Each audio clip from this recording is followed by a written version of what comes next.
بسم الله الرحمن الرحيم والصلاة والسلام على مولانا رسول الله وآله وصحبه. Cette vidéo-là, c'est la vidéo 5 du chapitre 1, rappel des notions de thermodynamique 1.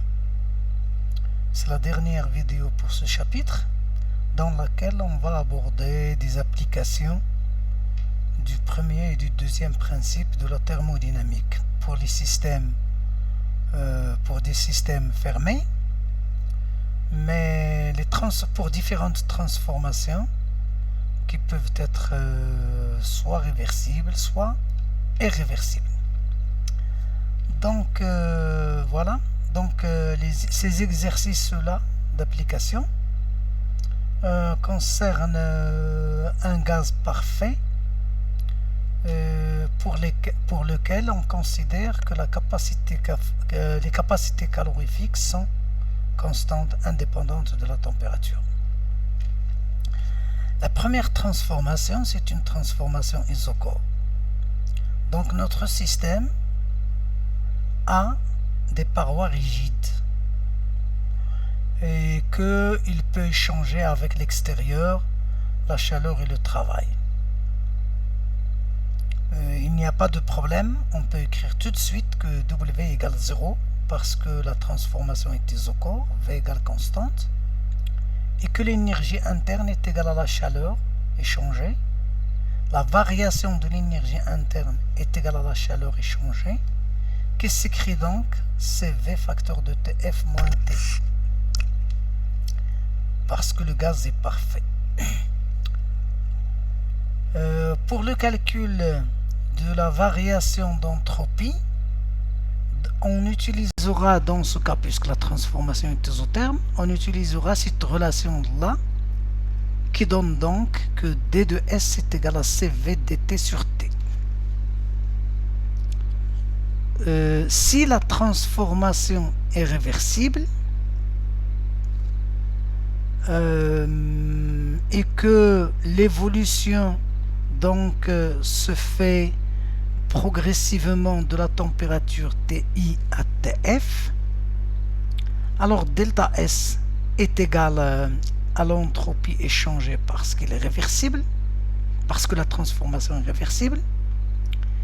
L'entropie échangée égale 0 par la réversibilité, et que donc l'intégration de cette différentielle va donner directement CVLN de TF sur TI. Bien. Dans le cas d'une transformation irréversible, alors le système est en contact avec, est placé en contact avec une source de chaleur à la température finale TF.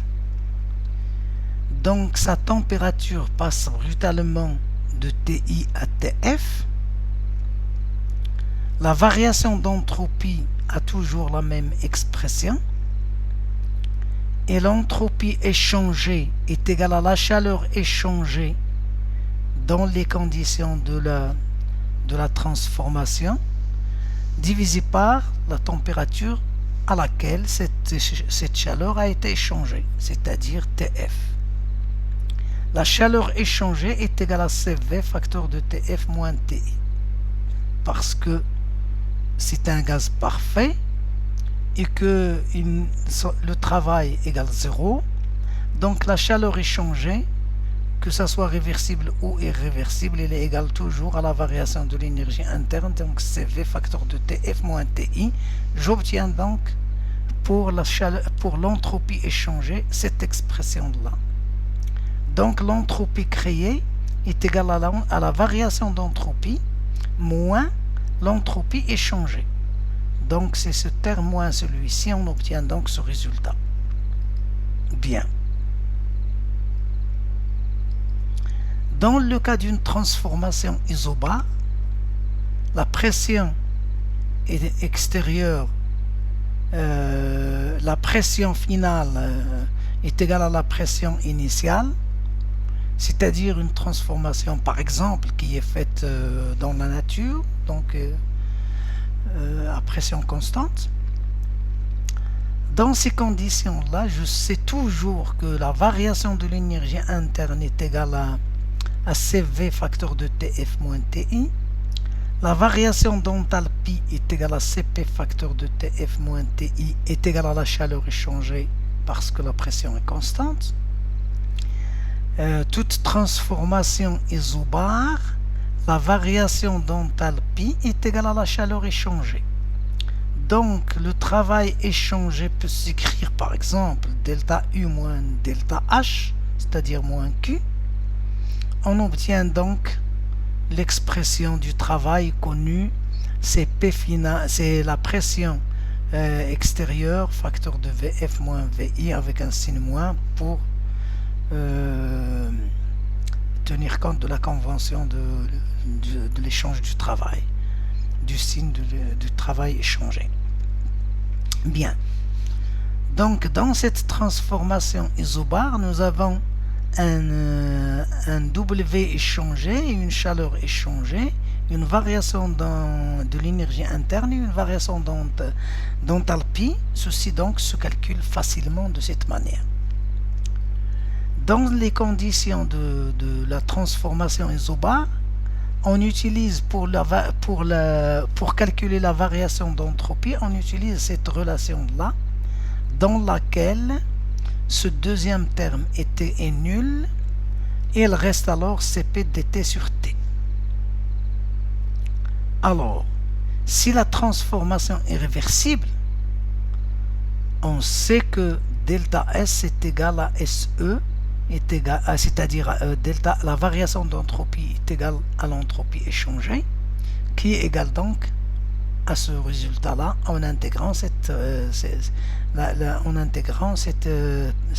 quantité.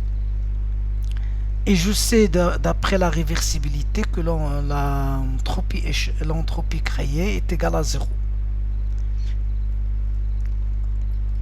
Bien. Si la transformation maintenant était réversible, on dit alors qu'il est monobare. C'est-à-dire que la pression initiale est égale à la pression finale. Et nous ne connaissons rien des états, sur la pression des états intermédiaires. Alors, dans ces conditions-là, on admet donc qu'il passe brutalement à la température finale et que la chaleur échangée s'est faite à la température finale. Donc l'entropie échangée est égale à la chaleur échangée qui est égale donc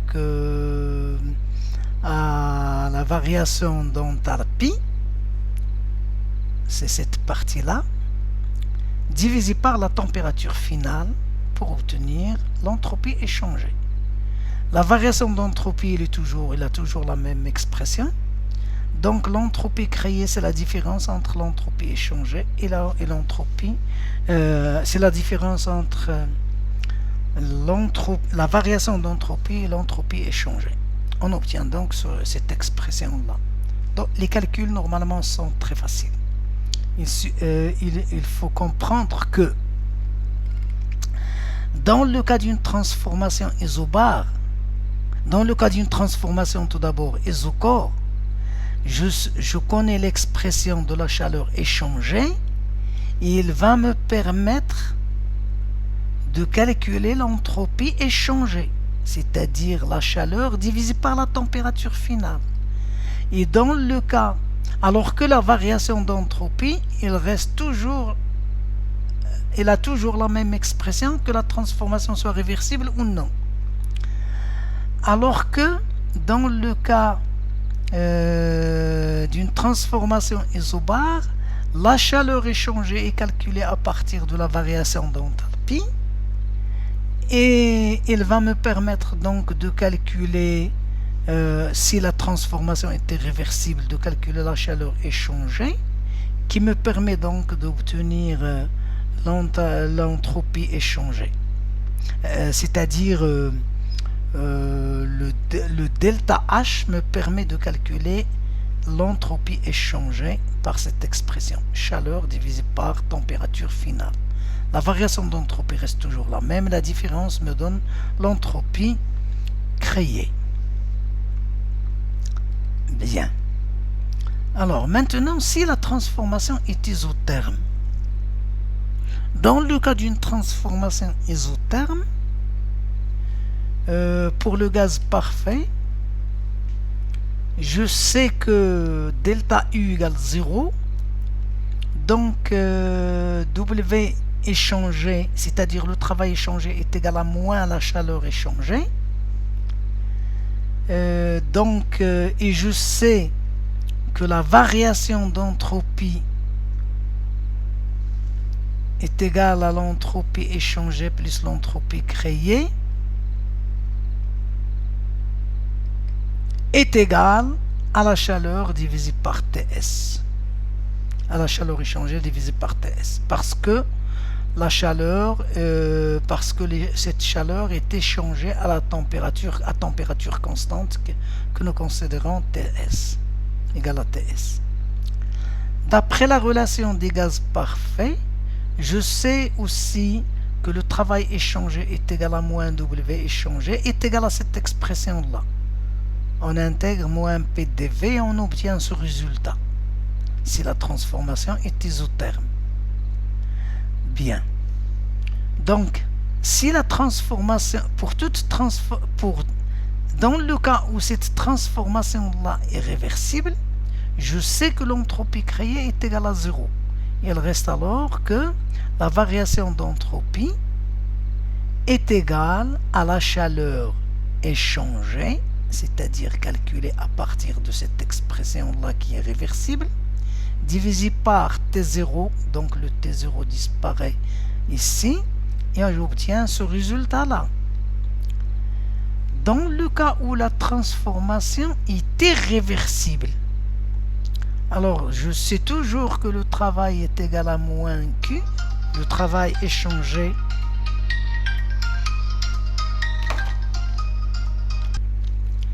bien. Donc je reviens. Lorsque cette transformation est irréversible, on dit alors qu'il est monotherme. On admet qu'il passe donc brutalement à la pression finale. Donc le travail échangé est égal toujours à moins la chaleur échangée, qui est égale à cette expression-là, que l'on peut réécrire encore à l'aide de la loi des gaz parfaits sous cette forme. Ce qui donne donc que l'entropie créée est égale à la différence entre la variation d'entropie et l'entropie échangée, et on obtient donc ce résultat. Comment donc? Ça veut dire que la variation d'entropie est égale toujours à la même expression, que la transformation soit réversible ou non, donc delta S est égal toujours à ceci.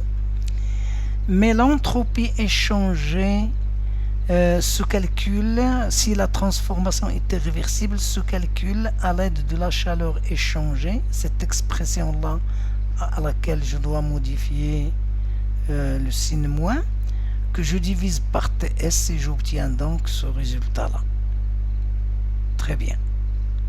Donc on voit bien que toujours si la transformation était réversible, ce qui m'intéresse c'est la chaleur échangée dans les conditions de l'irréversibilité divisé par la température finale. Bien. Alors, le quatrième exercice, c'est-à-dire la quatrième transformation de base, c'est la transformation adiabatique. Nous savons que la transformation adiabatique est une transformation pour laquelle en valeur absolue, le travail échangé est supérieur à celui de l'isotherme. On le voit d'après cette expression-là. Parce que si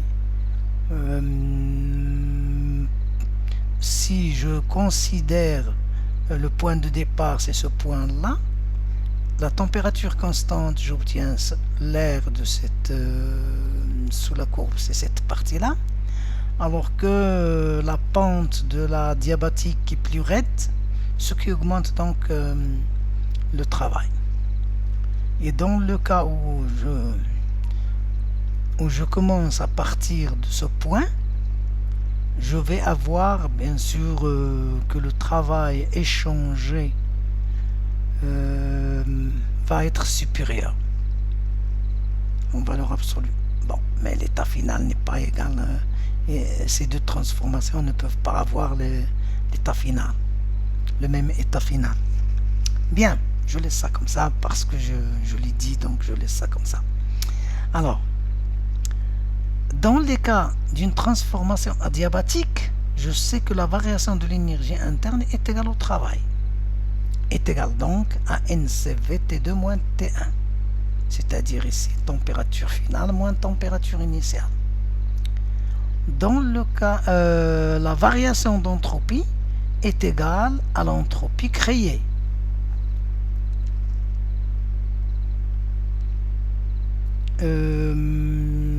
Parce qu'il n'y a pas d'échange de chaleur si la transformation est adiabatique.